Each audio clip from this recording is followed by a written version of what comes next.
16.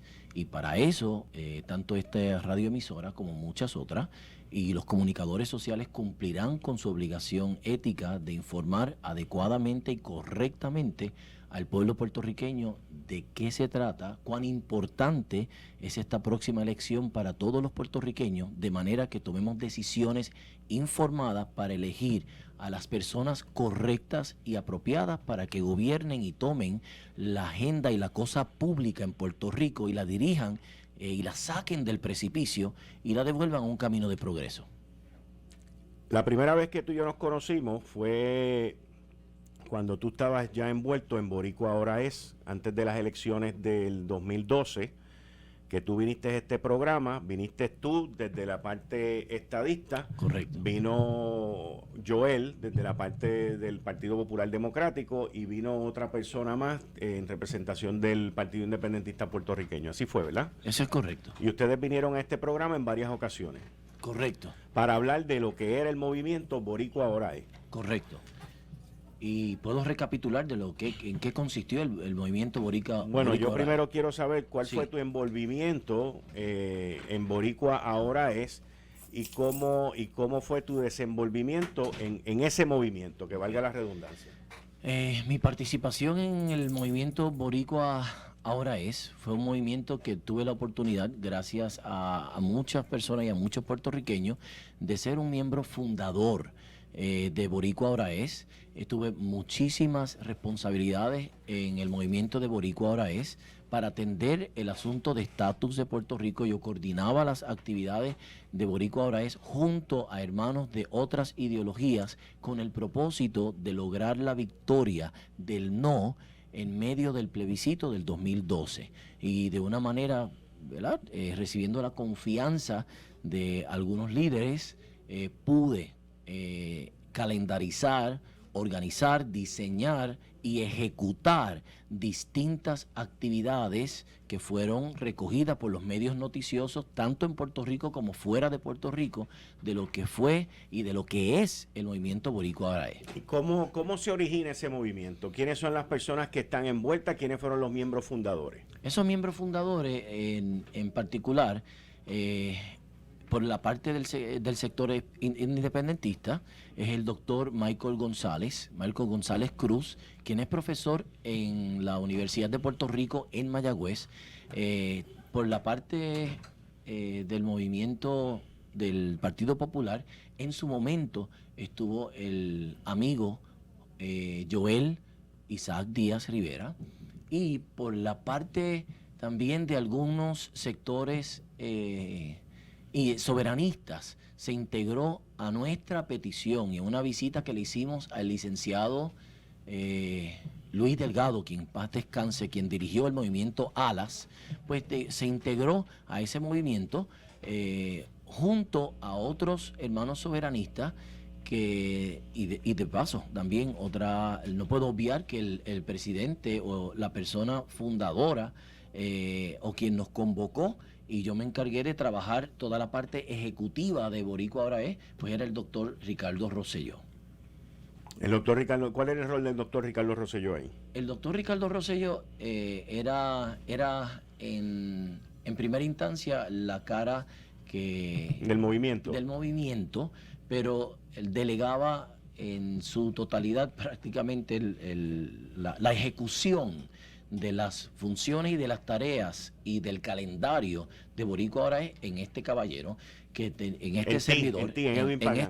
Ricardo Rosselló delegaba en ti. En Edwin Pagán. ¿En qué Bonilla. año fue eso? Eso fue para el año 2011 y también 2012, hasta que pudimos, ¿verdad?, triunfar en esa contienda plebiscitaria, correcto. Y esas tareas consistían en participar en programas de radio, y vinimos en múltiples ocasiones a este espacio radial y veníamos con un balance ideológico representando personas del movimiento independentista, del movimiento estadista y del sector también soberanista. Todos aquellos como puertorriqueños que entendíamos que Puerto Rico tenía que rechazar su condición territorial y colonial.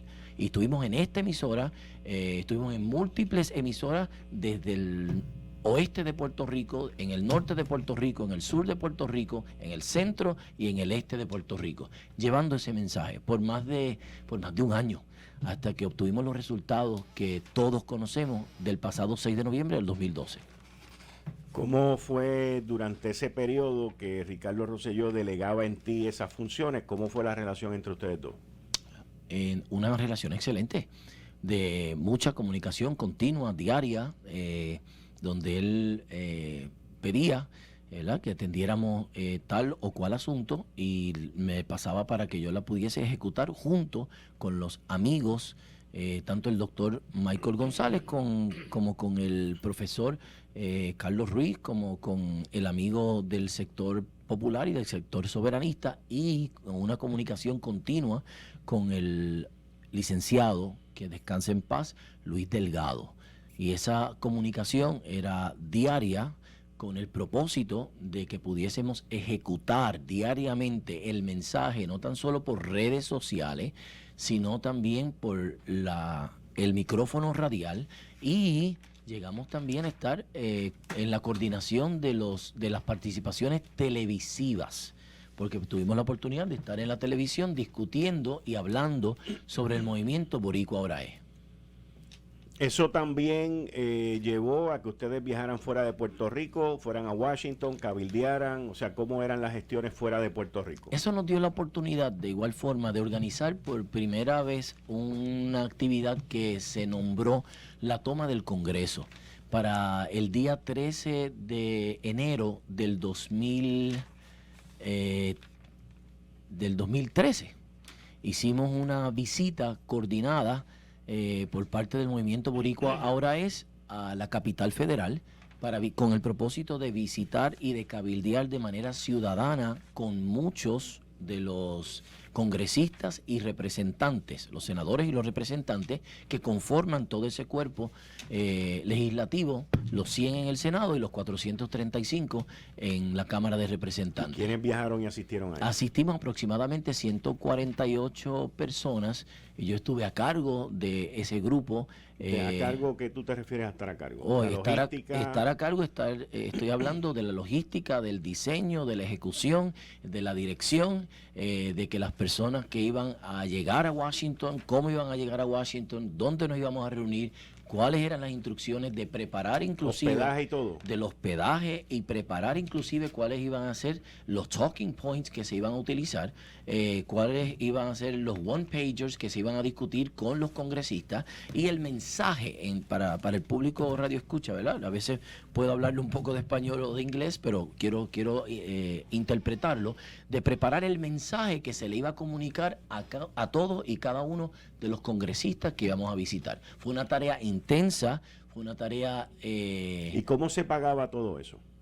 Eso se pagaba con el bolsillo de cada ciudadano. ¿No habían donativos? Para ese momento nosotros logramos abrir... Digo, no hay nada malo, pero... No hay nada. Lo que pasa es que estamos hablando, tú me dices 100 y pico de personas. Sí. Y yo estoy seguro que de las 100 y pico de personas no todos tenían los chavos para ir para allá. Hubo gente que se le ayudó para que fueran, ya sea con el pasaje o con el hotel.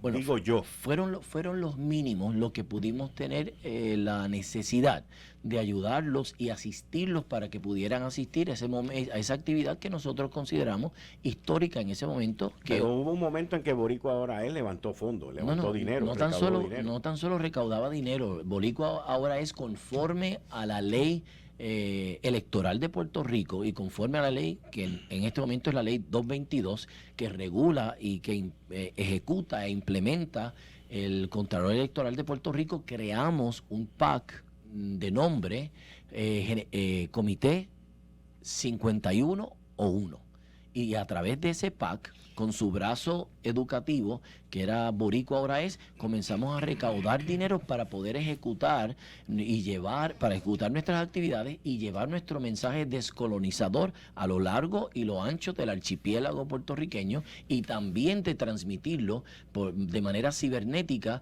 a los congresistas y a otras personalidades en los Estados Unidos y el mundo. Okay. ¿Y tu rol principalmente en esos viajes de cabildeo hacia Washington era organizativo?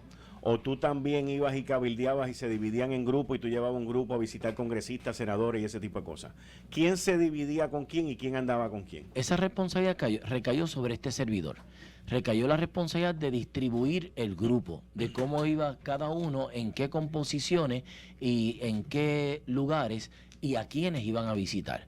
O sea, esa responsabilidad del diseño y de la ejecución de la toma del Congreso recaía sobre ti, pero ¿quién delineaba la estrategia que se iba a seguir? O sea, ¿cuál era el envolvimiento de Ricardo Rosselló en esto? ¿Solamente una cara para ir allí o él estaba envuelto en el desempeño de todo esto? Bueno, nosotros delineábamos las estrategias y las discutíamos con el doctor. Sí, y una vez estaban diseñadas esas estrategias y contaban con su aval, se ejecutaban. Pero, o sea, que él lo tenía que aprobar. Él lo aprobaba, correcto. ¿Habían legisladores del Partido Nuevo Progresista que participaban en eso y que viajaban con ustedes? Recuerdo que algunos de ellos fueron con nosotros en la toma del Congreso, que fue la única actividad que realizó en el Congreso Boricua Ahora Es. ¿Quiénes fueron? Si te recuerdas, si no te recuerdas, no. Sí, yo creo que tengo que refrescar mi memoria, pero me parece, sí, perdóname, la legisladora y la expresidenta de la Cámara, Jennifer González, nos acompañó en ese momento a la toma del Congreso. Hicimos los arreglos para que unas visitas en particular fuese ella acompañada del doctor Ricardo Rosselló para efectivamente, ¿verdad?, tocar las puertas de los republicanos con republicanos, y que algunos que eran de mayor afiliación demócrata pues fuesen también tocando con mayor efectividad a las puertas de los legisladores demócratas. Así que esa logística se dio. Y recuerdo que la portavoz de la minoría hoy y representante por acumulación sí nos acompañó para llevar el mensaje descolonizador. Regresamos con Enrique Quique Cruz y su gabinete de expertos en Análisis 630 por Noti1. 5:19 de la tarde de hoy, miércoles 3 de febrero. Yo soy Enrique Quique Cruz. Tú estás escuchando Análisis 630 por Noti1, 630M, primeros con la noticia. Yo estoy aquí de lunes a viernes de 5 a 7 de la noche, hoy con Edwin Pagán. Edwin, tú luego pasó el tiempo y decidiste postularte para el Senado. Eso es correcto. ¿Quién te animó, quién te empujó, quién te dio esperanza para que tú fueras candidato por el Senado por el Partido Nuevo Progresista?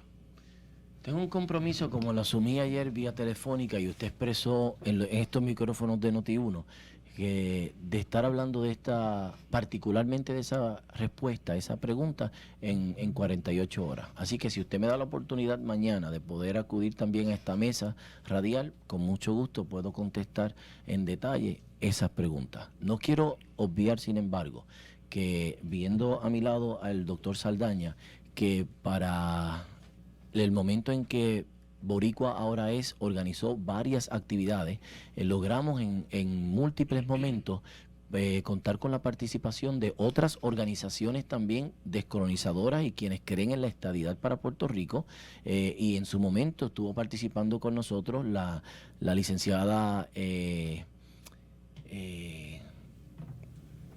fue secretaria de Hacienda, Senia Vélez. Estuvo participando por el Movimiento de Igualdad, estuvo participando de igual forma, como dije, los amigos de Alas, estuvo participando también don Gilberto Moreno, quien era presidente de RIE, el Movimiento de Renacer Ideológico Estadista, y otros grupos eventualmente se fueron uniendo para conformar el esfuerzo de Boricua Ahora Es y lograr los resultados. Ahora, me reafirmo y con esto me despido para atender otros asuntos del día de hoy, que el compromiso que asumí con usted vía telefónica, pretendo honrarlo, y mañana tendremos la oportunidad, si existe el espacio y el tiempo, para contestar esa y cualquier y muchas otras preguntas que tenga bien hacerle a este servidor. Muchas gracias, Edwin. Gracias. Bien, buen día.